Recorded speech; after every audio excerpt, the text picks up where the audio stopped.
Hi, friends. My name is Jagi Bhasin. My new book, Lies, Spies, and Nuclear Ice, has just been released. And I would urge all of you to get a copy of the book and read it. And you would be wondering that why should you do that? Because it's a very interesting book, a book which is set in the 70s in India, a time of great change in India, and not only in India, but all over the world. Some massive geostrategic changes were taking place both in India and the world at that point in time. And the book is set in that. The book captures the entire spirit, the entire age of the 70s. We were right in the midst of the flower generation at that time, the rebellions which were sprouting up all over the world, this rebellion against authority, a time of dictators and a time of democracy at test. All kinds of things were going on in the 70s, and a book is set right in the bang in the middle of all that. So, what's the book all about? You would be wondering. So let me first give you a bit of a synopsis of the book, what the book is all about. The book is based on real characters, real people in the 70s, men and women of enormous power at that point in time. It talks of this absolutely massive event which had happened in the 70s, that is India's first ever nuclear test, nuclear explosion. But the book is not about the making of the bomb or the nuclear explosion, but rather the behind the scenes of that nuclear explosions. And how have I done it? The way I've done it is that, as I said, the book is inspired. The book is based on real characters, but the narrative, the chronology of the book is fictionalized. And therefore, I've used a style which is known as quasi fiction style. I'll give you a bit of a synopsis of the story and then I'll talk a little more of my book. What the story is all about is this: it talks about this embattled Indian prime minister.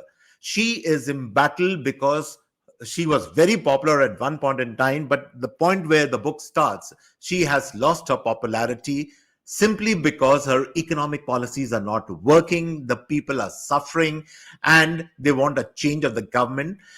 But more than that, she faces problems at home.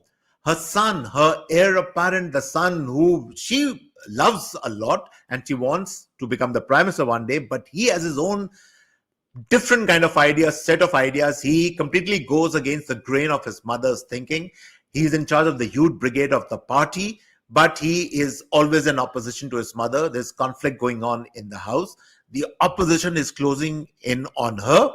And at the same time, the son befriends a girl, a woman who this prime minister doesn't like at all. So all kinds of problems are going on in the house. And then her other son, he is abroad. He's also going around with somebody, and he's certainly not interested in politics. So she's under a lot of stress and strain at that time. There are a lot of problems at home. But it is nothing compared to the problems which are happening domestically. It's nothing compared to the problems which are happening abroad, because the US president at that time doesn't like her. He, in fact, wants the CIA to depose her, to get rid of her. So she's under, I'm using an expression called at siege. She's under siege at that point in time. Now, this prime minister, she has a spiritual guru, a yoga guru who advises her on all big things in her life. He is a what you can call a friend, philosopher, and a guide, and she goes to him for advice and says, "What can I do to find peace in my house, to restore my popularity? Can you suggest something?" And the spiritual guru comes up with an alternative, and he gives her an example. He says, "I am a yoga guru, and I can promise people that I can make them levitate, but can I make them levitate? I cannot. But maybe I can give them the illusion of levitation." Similarly, he tells the prime minister that why don't you give the people the illusion of being powerful, or being a powerful country, and therefore your popularity will be restored. And he suggests that what really you can do is you can go in for some kind of a kinetic explosion, and that gives her the idea that she would go in for India's first nuclear test.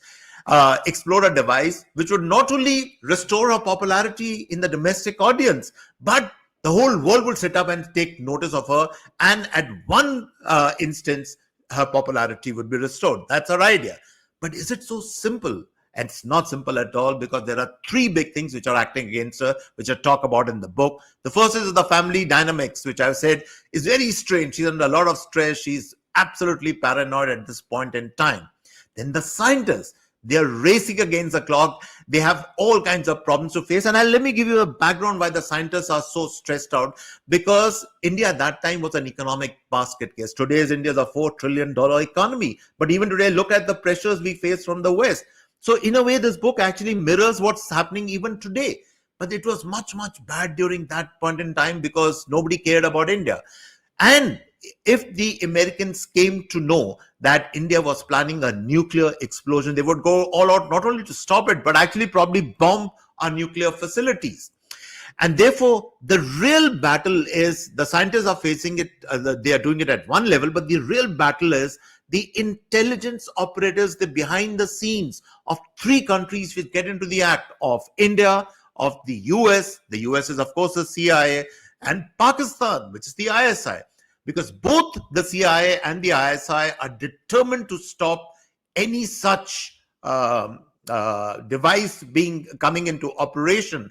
And therefore, there is this battle that develops between the intelligence operators of three different countries. The book is also about that. And therefore, the book is moving at multiple levels. The family dynamics of this embattled prime minister, the scientists, their personalized stories, the hard work, the impossible situation. Because remember, at that time, if word got out that we were planning a nuclear test, then the international nuclear watchdog would impose sanctions. The supply of uranium would be cut off to India, and the scientists could not afford that. So they had to work in deception, in stealth.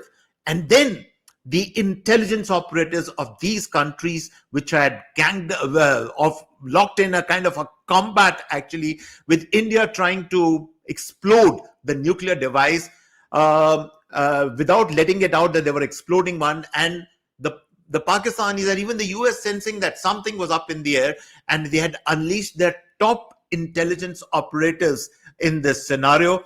The personalized stories of these operatives, the personalized stories of the scientists, and of course that of the embattled prime minister. This is a what is called, I call, a deadly cocktail. And this deadly cocktail goes by the name of Lies, Spies, and Nuclear Rise, a book which has just been released. It has come on Amazon, so you can pre-order your book. You'll get your delivery very, very fast. And I would urge all of you to read the book, buy the book, read the book, and give me your comments, send me your feedback. Let me know about the book, because I promise you one thing. This is a journey which is unstoppable. It's a journey, the kind of a journey you have never been before, the kind of a book I promise you, you have never read before. This is Jaggi Bhasin, your friend and author, signing off. Thanks for watching, and go and buy that book today.